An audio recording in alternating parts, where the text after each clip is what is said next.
उत्तानपाद की दो पत्नियां हैं, एक सुनीति और एक सुरुचि।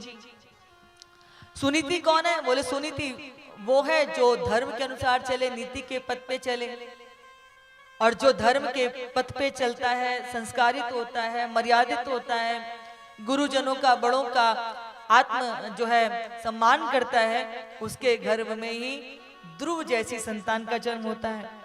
और जो सुरुचि क्या? जो मन के अनुसार चले, उसे जो रुचे, उसे जो अच्छा लगे, वो ज्यादा से ज्यादा उत्तम जैसी संतान को ही जन्म दे सकती है। तो यहां पर क्या हुआ कि उत्तानपाद की पत्नी है सुनीति। एक बार उत्तानपाद शिकार खेलने के लिए गए तो मार्ग में उनकी दृष्टि किस पर पड़ गई थी? सुरुचि पर पड़ गई। सुरुचि बहुत रूपवान थी। उनका रूप देख करके मन में इनके मोह आ गया कि मुझे ये कैसे भी प्राप्त हो जाए। तो इन्होंने निमंत्रण दिया कि देवी मैं तुम्हें रानी बना के रखूंगा। तो सुरुचि ने कह दिया एक ही शर्त पर आपका वर्ण करूंगी, राजमहल में या तो मैं रहूंगी या फिर सुनीति रहेगी। और उसके रूप के आकर्षण में ऐसे पागल हुए कि इन्होंने अपनी धर्मपरायण पत्नी सुनीति का त्याग कर दिया। अब आप देखिए जरा, आप जरा इस बात से थोड़ा सा विचार कीजिए कि कई बार हम लोग जो हैं वो हम पुरुषों को दोष देते रहते हैं कि ऐसा वैसा, दूसरा ले आया, दूसरी कर लाया।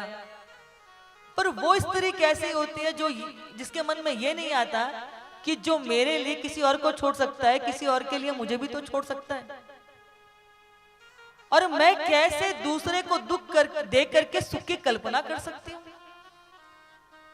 हम जो कहते हैं ना आशीर्वाद दे दो, कोई जीव किसी से ना तो आशीर्वाद पाता है और ना ही कोई किसी की हाय को पाता है, मतलब कोई देता है। हम आशीर्वाद अपने सत्कर्मों से प्राप्त करते हैं और हाय भी हम अपने ही कर्मों से प्राप्त करते हैं। आप जब कुछ शुभ करते हो तो आप प्रणाम करो मत करो, लेकिन तब भी निकलता ना कि बहुत अच्छा काम कर रहा है, ईश्वर इसको और दीर्घ आयु करे। आशीर्वाद हम अपने कर्मों से प्राप्त करते हैं। और जब आप किसी का दिल दुखाते हो, हाँ आत्मा दुखाते हो, कुछ बुरा करते हो, तो वो आपको आपके लिए बुरा भाव नहीं कर रहा, पर अंदर से निकलती है। ऐसे ही दूसरे को दुख दे करके कभी सुख की कामना पूरी नहीं की जा सकती। पर यदि उत्तानपाद को भी रत्ना जैसी पत्नी प्राप्त हो जाती तो, जानते हो रत्ना कौन थी? हाँ, तुलसीदास जी की पत्नी थी रत्ना। तुलसी जो थे वो अपनी पत्नी रत्ना से इतना प्रेम करते थे, कभी उनको ससुराल नहीं जाने देते थे, जबकि ससुराल दूर नहीं थी। नदी के इस पार इनका ससुराल, उधर उधर मायका। एक दिन तुलसी कहीं किसी कार्य से चले गए, रत्ना को समय मिला, बोले जब तक ये लौट करके आए तब तक मैं मायके होकर आ जाऊंगी। पर क्या हुआ कि प्रकृति बिगड़ गई, भयंकर आंधी तूफान घनघोर बारिश होने लगी। तुलसी लौट करके आए तो रत्ना को घर में पाया नहीं। अब तो ये व्याकुल हो गए, बिना बताए कहाँ चली गई, इधर ढूंढने लगे। पड़ोसियों से ज्ञात हुआ कि वो तो मायके चली गई, आने की कहा था पर मौसम खराब हो गया, शायद इसीलिए नहीं आ पाई होगी। तो तुलसी को धैर्य नहीं हुआ कि कल आ जाएगी, तूफान बंद हो जाएगा तो आ जाएगी।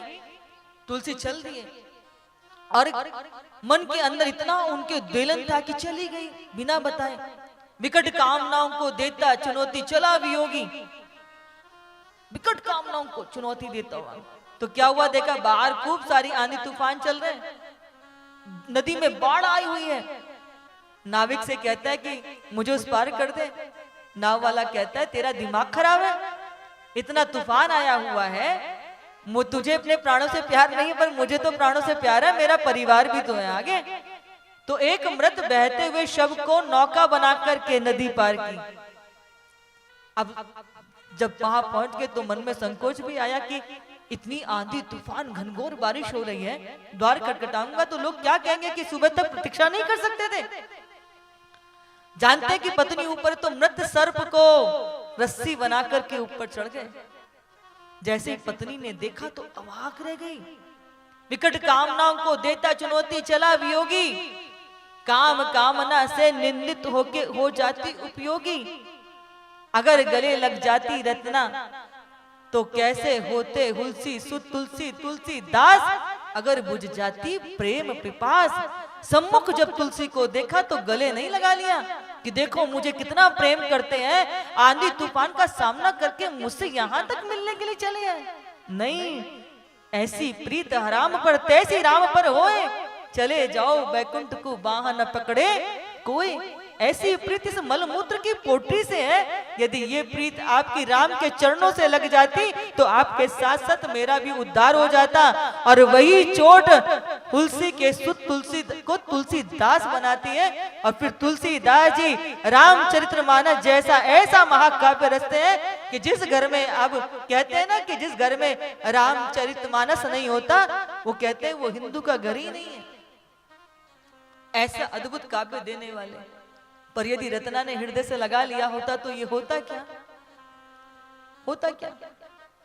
अगर किसी ने निमंत्रण दिया कि तुम मेरा वरण कर लो, मैं तुम्हें रानी बना के रखूंगा, तो मेरा धर्म क्या कहता है कि नहीं, दूसरे को दुख देकर के सुख की कामना नहीं की जा सकती।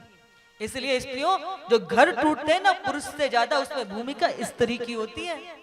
और कैसे एक स्त्री स्त्री होकर के दूसरी स्त्री के दुख का कारण बन सकती है। इसे जब मन में ऐसे भाव आए ना, इसीलिए भारत के अंदर कहा गया कि भारत के जब हम सद ग्रंथों का चिंतन करते हैं तो दृष्टि मिलती है।